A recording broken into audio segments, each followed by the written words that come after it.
السلام علیکم۔ پاکستان میں اس وقت شام کے 7، بھارت میں 7:30 اور یہاں ہمارے اسٹوڈیوز کی گھڑیوں میں صبح کے 10 بج رہے ہیں۔ وائس آف امریکہ واشنگٹن کی اردو سروس سے میں ہوں خالد حمید، خبروں کے ایک بلیٹن کے ساتھ۔ امریکہ کے شہر منیسوٹا میں 3 ہفتے قبل پولیس کی حراست میں ایک سیاہ فام شخص جارج فلائیڈ کی ہلاکت کے بعد پولیس کی زیادتیوں اور نسل پرستی کے خلاف مظاہرے آج بھی جاری رہیں گے۔ ادھر اٹلانٹا میں ایک اور سیاہ فام شخص رچرڈ بروکس کو گولی مار کر ہلاک کر دیا گیا ہے۔ آج پیر کے روز جارجیا ریاست کے دارالحکومت میں ایک احتجاجی مارچ کا اہتمام کیا گیا ہے۔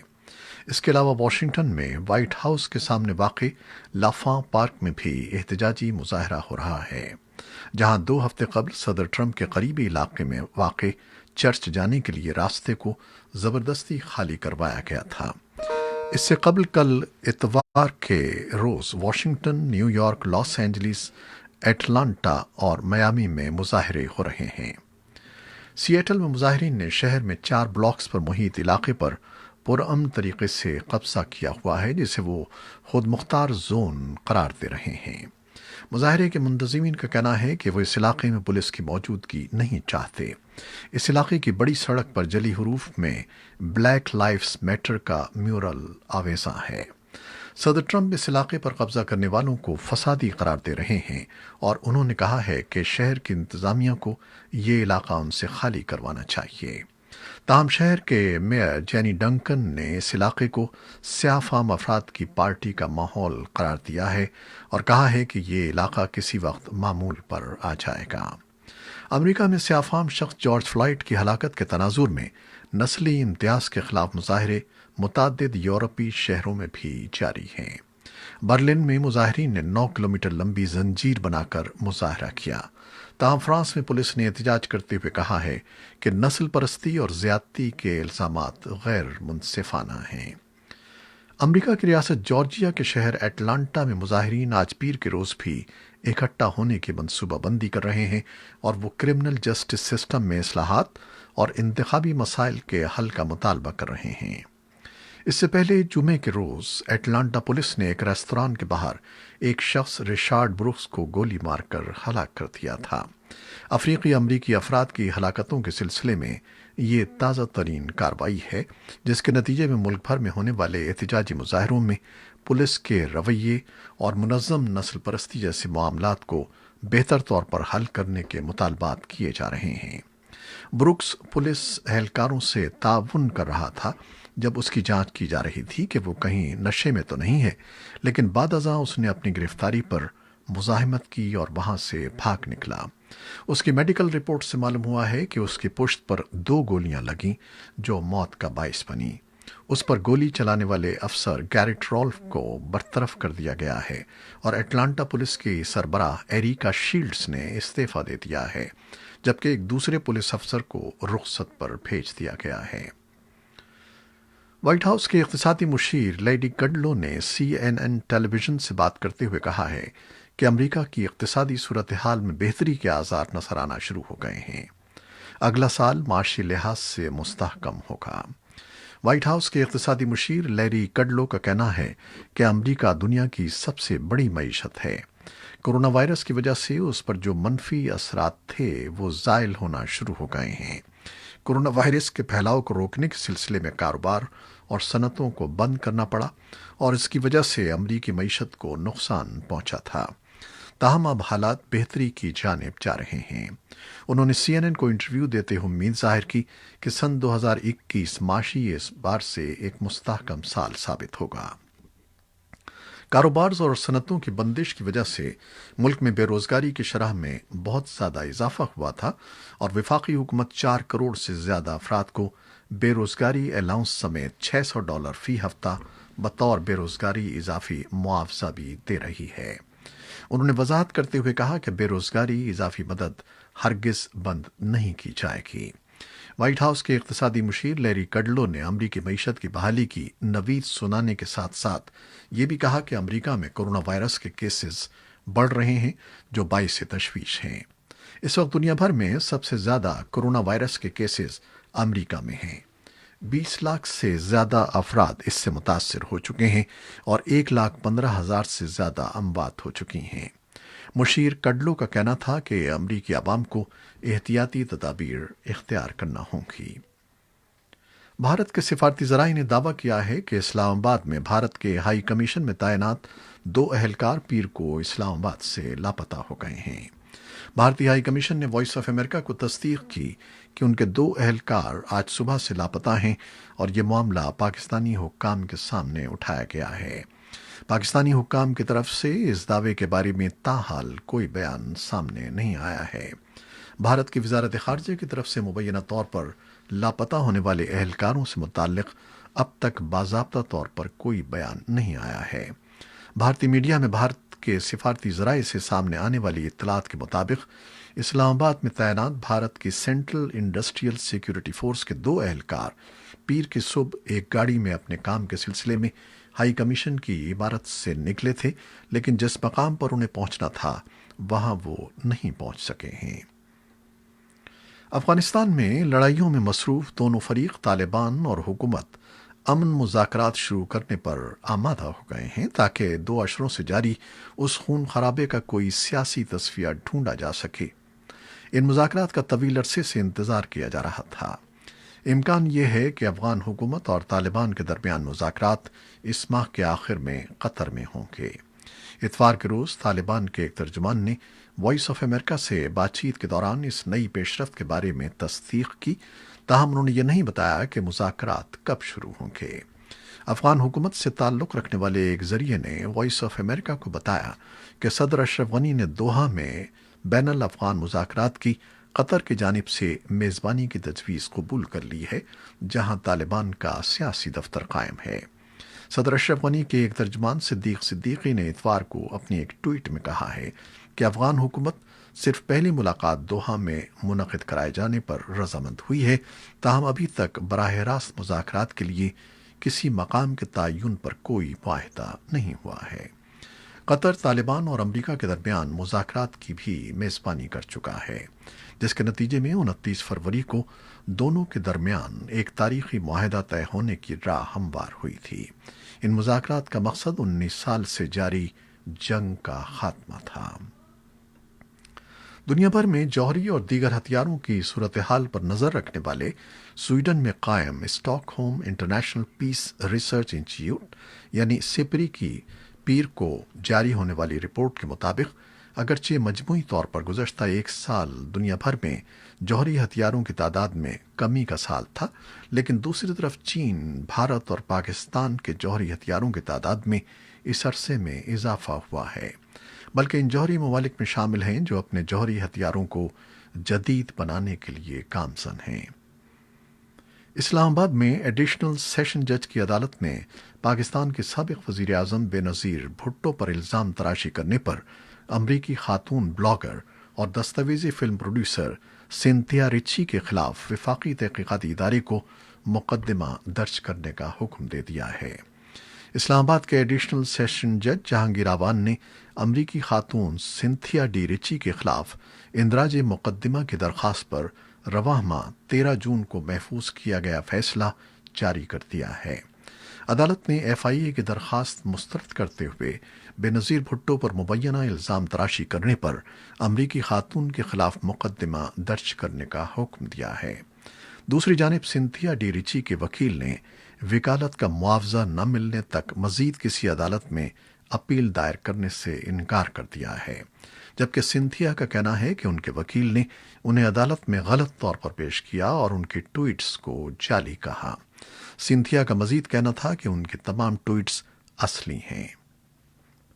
پاکستان کے مختلف یونیورسٹیوں کے طالب علموں کا کہنا ہے کہ انٹرنیٹ کے ذریعے تدریسی عمل بہتر طریقہ ثابت نہیں ہوا ہے، لہذا ہائر ایجوکیشن کمیشن HEC سے مطالبہ کیا ہے کہ آن لائن کلاسز کو ختم کیا جائے۔ افغانستان سے ملحقہ قبائلی ضلع شمالی وزیرستان میں عسکریت پسندوں کے خلاف کی جانے والی فوجی کارروائی کے 6 سال مکمل ہو گئے ہیں، مگر امن و امان اور نقل مکانی کرنے والوں کی واپسی کے حوالے سے ابھی تک قبائلی مطمئن دکھائی نہیں دیتے۔ اس فوجی کارروائی کے نتیجے میں اس علاقے میں لگ بھگ ایک دہائی تک حکومت اور عام لوگوں کے لیے درد سر بننے والے عسکریت پسندوں کے ٹھکانے اور مراکز تو ختم ہو گئے ہیں، مگر ابھی تک تشدد، دہشت گردی اور گھات لگا کر قتل کرنے کی واردات تواتر سے ہو رہی ہیں۔ اسی طرح فوجی کارروائی شروع ہونے سے قبل نقل مکانی کرنے والوں میں سے 25,000 سے زیادہ خاندان بنوں اور ملک کے دیگر علاقوں کے علاوہ افغانستان میں بھی کسمہ پرسی کی زندگی گزارنے پر مجبور ہیں۔ پاکستان کے وزیر دفاع پرویز خٹک نے پشتون تحفظ موومنٹ کے رہنماؤں کو مذاکرات کی دعوت دی ہے اور کہا ہے کہ وہ آئیں اور تمام متنازع مسائل پر تبادلہ خیال کریں۔ اس پیشکش کے جواب میں پی ٹی ایم کے رکن قومی اسمبلی علی وزیر کہتے ہیں کہ ہمیں مذاکرات اور بات چیت سے کوئی انکار نہیں ہے، صرف اخلاص اور اختیار رکھنے والے لوگ جب چاہیں ہمیں مذاکرات کے لیے تیار ہیں۔ بیان کے مطابق پرویز خٹک کہنا تھا کہ وہ اور پی ٹی ایم رہنما صوبہ خیبر پختونخوا سے تعلق رکھتے ہیں اور ہمیں اجتماعی طور پر صوبے کی ترقی کے لیے کام کرنا چاہیے۔ اس پیشکش کے حوالے سے وائس آف امریکہ سے بات کرتے ہوئے پشتون تحفظ موومنٹ کے رکن قومی اسمبلی علی وزیر نے کہا کہ ریاست کا حق بنتا ہے اور ریاست کو مذاکرات کرنے بھی چاہیے۔ انہوں نے کہا کہ ہم پوری طرح مذاکرات کے لیے تیار ہیں، لیکن اس میں سنجیدگی ہونی چاہیے اور مذاکرات کرنے والی ٹیم بااختیار ہونی چاہیے، کیونکہ ماضی میں ایسے کئی واقعات ہوئے ہیں کہ مذاکرات شروع ہوئے لیکن پھر کوئی ایسا واقعہ ہو جاتا ہے جس سے تمام مذاکرات سبوتاش ہو جاتے ہیں۔ اور اب کورونا وائرس کی صورتحال۔ پاکستان میں گزشتہ 24 گھنٹوں میں کورونا وائرس کے شکار 97 مریض چل بسے ہیں، جس کے بعد اموات کی کل تعداد 2,729 ہو گئی ہے۔ پاکستان میں 5,248 افراد میں وائرس کی تشخیص بھی ہوئی ہے۔ صوبہ پنجاب کی حکومت نے لاہور میں کورونا وائرس سے سب سے زیادہ متاثر ہونے والے علاقوں کو 2 ہفتوں کے لیے بند کرنے کا فیصلہ کیا ہے۔ وزیر صحت پنجاب ڈاکٹر یاسمین راشد کے مطابق کورونا وائرس سے متاثرہ مریضوں کی بڑھتی ہوئی تعداد سامنے آنے کے بعد متاثرہ علاقوں کو بند کرنے کا فیصلہ کیا گیا ہے۔ یاسمین راشد کا کہنا تھا کہ تمام علاقوں کو رواں ہفتے منگل کی رات 12 بجے بند کر دیا جائے گا، جو آئندہ 15 دنوں کے لیے بند رہیں گے۔ وزیر صحت پنجاب نے کہا کہ پابندی کے دوران ان علاقوں میں کھانے پینے کی اشیاء کی دکانیں، میڈیکل اسٹورز، دودھ دہی کی دکانیں اور تندور کھلے رہیں گے۔ افغانستان کی وزارت صحت نے گزشتہ 24 گھنٹوں میں کووڈ 19 کے 761 نئے کیسز کی خبر دی ہے اور ملک میں کورونا مریضوں کی کل تعداد 25,527 ہو گئی ہے۔ وزارت صحت کے مطابق اب تک کورونا وائرس کے نتیجے میں اموات کی تعداد 478 ہے۔ امریکہ میں کورونا وائرس سے متاثرہ افراد کی مجموعی تعداد 21,60,000 سے زیادہ ہو گئی ہے، جبکہ اموات کی کل تعداد 1,18,000 کے قریب ہے۔ کورونا وائرس کے مثبت کیسز اور اموات کے اعتبار سے عالمی فہرست میں برازیل دوسرے درجے پر آ گیا ہے، جہاں تصدیق شدہ کیسز کی مجموعی تعداد 8.5 لاکھ سے زیادہ اور اموات 43,000 کے قریب ہیں۔ بھارت میں کورونا وائرس کے پھیلاؤ کی صورتحال تشویشناک صورت اختیار کرتی جا رہی ہے۔ دارالحکومت نئی دہلی کے ہسپتالوں میں نئے مریضوں کے لیے گنجائش ختم ہو گئی ہے۔ ہانگ کانگ نے 18 جون سے ڈزنی لینڈ کھولنے کا اعلان کیا ہے۔ روس، فرانس، برطانیہ، یونان اور دیگر یورپی ممالک میں کورونا وائرس کے حوالے سے عائد لاک ڈاؤن کی پابندیاں پیر کے روز سے کم کر دی گئی ہیں، جبکہ چین کے دارالحکومت بیجنگ میں کورونا وائرس کے درجنوں نئے کیسز سامنے آنے کے بعد ملک میں بعض پابندیاں دوبارہ نافذ کی جا رہی ہیں۔ فرانس میں ریستوران مالکان اپنے گاہکوں کے لیے ریستورانز کے دروازے دوبارہ کھول رہے ہیں۔ یورپ کے دیگر ممالک سے مسافر فرانس کا سفر بھی کر سکتے ہیں اور یورپی ممالک سفر کے لیے اپنی سرحدیں کھول رہے ہیں۔ فرانس کے صدر ایمانوئل میکرون کا کہنا ہے کہ ہمیں ملک کی معیشت کو دوبارہ فعال بنانا ہوگا۔ برطانیہ میں بھی اب دکانیں اور عبادت گاہیں کھولنے کی اجازت دے دی گئی ہے۔ اس کے علاوہ ڈرائیو ان سنیما اور چڑیا گھروں جیسے تفریحی مقامات بھی کھول دیے گئے ہیں، تاہم لوگوں کو اس سماجی فاصلے کی پابندی پر عمل کرنا ہوگا۔ اس کے علاوہ حکومت لوگوں کو بدستور ماسک پہننے کی ترغیب دے رہی ہے۔ برطانیہ کی سب وے ٹرینز میں سفر کرنے والوں کے لیے ماسک پہننا لازمی قرار دیا گیا ہے۔ یونان نے یورپی ممالک سے آنے والے مسافروں کے لیے ملک کے دوسرے بڑے شہر تھیسیلونیکی کے ہوائی اڈے کو کھول دیا ہے۔ ادھر ہانگ کانگ کے ڈزنی لینڈ کو بھی جمعرات کے روز کھول دیا جائے گا۔ یہ تفریحی مقام جنوری سے مسلسل بند تھا۔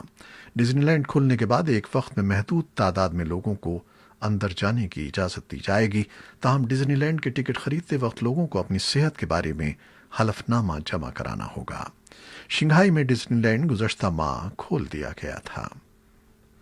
برطانیہ کے وزیر اعظم بورس جانسن نے کہا ہے کہ وہ آخری سانس تک لندن میں پارلیمنٹ اسکوائر پر نصب سابق وزیر اعظم ونسٹن چرچل کے مجسمے کی حفاظت کریں گے۔ بورس جانسن کا یہ بیان ایسے موقع پر سامنے آیا ہے جب نسلی امتیاز کے خلاف امریکہ سے شروع ہونے والے مظاہرے برطانیہ تک پہنچ گئے ہیں۔ برطانیہ میں گزشتہ کئی روز سے احتجاج جاری ہے، جس کے دوران مظاہرین نے ماضی میں غلاموں کی تجارت سے وابستہ شخصیات اور نو آبادیاتی دور کے رہنماؤں کے مجسموں کو نقصان پہنچایا ہے۔ نسلی امتیاز کے خلاف چلنے والی تحریک کے ذمہ داران اور رہنماؤں کا کہنا ہے کہ برطانیہ میں ایسی تمام شخصیات کے مجسمے ہٹا دیے جانے چاہیے جو ماضی میں سیاہ فام اور دیگر نسلوں کے خلاف امتیازی سلوک میں ملوث رہے ہیں۔ مظاہرین اسے برطانیہ میں بلیک لائیوز میٹر تحریک کا فیصلہ کن مرحلہ قرار دے رہے ہیں۔ مظاہرین نے لندن کے پارلیمنٹ ہاؤس کے باہر نصب مجسمے کو بھی نقصان پہنچایا تھا اور اس پر چرچل واز اے ریسسٹ یعنی چرچل نسل پرست تھا کے الفاظ تحریر کر دیے تھا۔ قدامت پسند سابق وزیر اعظم ونسٹن چرچل کو جنگ عظیم دوم کے دوران ان کے قائدانہ کردار کی وجہ سے برطانیہ بھر میں ایک عظیم رہنما تصور کیا جاتا ہے، لیکن چرچل کے بعض ناقدین کا کہنا ہے کہ سابق وزیر اعظم نسل پرستانہ خیالات رکھتے تھے اور اسی وجہ سے بلیک لائیوز میٹر کی حالیہ تحریک کے دوران پارلیمنٹ اسکوائر سے ان کا مجسمہ ہٹانے کا مطالبہ کیا جا رہا ہے۔ تاہم بورس جانسن نے اصرار کیا ہے کہ یہ مجسمہ اپنے مقام پر موجود رہنا چاہیے۔ امریکہ نے شام کی حکومت کے ساتھ تجارت اور کاروباری افراد پر جو پابندیاں عائد کی تھیں ان کا اطلاق 17 جون سے ہو رہا ہے۔ شام کے بہت سے حصوں اور بالخصوص دوروس کے کاروباری حلقے ملک کی گرتی ہوئی معاشی حالت کے خلاف احتجاج کر رہے ہیں اور حکومت پر دباؤ ڈال رہے ہیں۔ شام کے علاقے دوروس میں گزشتہ 5 روز سے احتجاج جاری ہے۔ نجی ویڈیوز میں دیکھا جا سکتا ہے کہ عوام مہنگائی، افراط زر اور حکومت کے خلاف نعرے لگا رہے ہیں۔ شام کے دارالحکومت دمشق میں اطلاعات کے مطابق دکانیں اور کاروبار بند ہیں کیونکہ زر مبادلہ کی شرح غیر معمولی طور پر گھٹ پڑ رہی ہے۔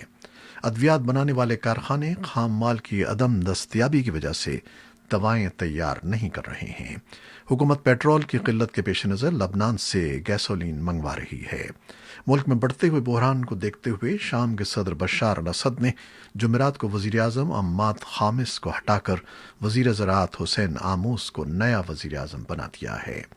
اس بحران کی خاص وجوہات میں پڑوسی ملک لبنان کا معاشی بحران، دوست ملک ایران کے خلاف امریکی پابندیاں اور اپنے کزن رام مخلوف کے ساتھ اندرونی تنازعات شامل ہیں۔ رام مخلوف ایک موبائل نیٹ ورک کے مالک ہیں اور ان کی کاروباری سرگرمیاں مشکوک بتائی جاتی ہیں۔ یہ تھیں وہ خبریں جو فیس بک لائیو پر ہم نے آپ کے لیے پیش کی۔ ہماری ویب سائٹ اور یوٹیوب پر یہ بلیٹن پوسٹ کر دیا جاتا ہے جسے آپ بعد میں بھی دیکھ سکتے ہیں۔ خالد حمید کو آپ اجازت دیجیے گا۔ اللہ حافظ۔